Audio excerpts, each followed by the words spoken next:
задано домашнее задание подготовить рассказ о своем папе. Ребята, кто хочет рассказать первым? Айгуль, давай тебя послушаем. Моего папу зовут Булот, и он работает адвокатом. Он очень много времени проводит на работе.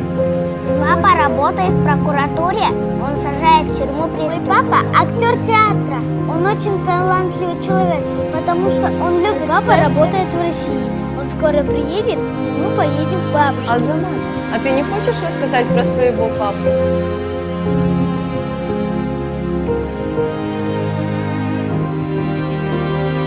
Мой папа Супермен.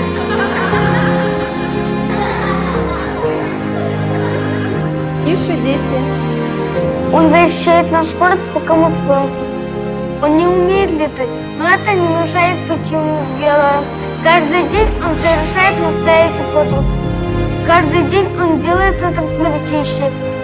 Благодаря ему мы ходим по чистой улице, гуляем по чистому парку. Мой папа говорит, что этот город наш дом, а в доме должно быть чисто. Но встречаются плохие люди, которые загрязняют наш дом, но папа с ними борется и верит, что когда-нибудь его помощь этому городу не потребуется. Но пока он на страже чистоты. И за это я хочу сказать ему спасибо.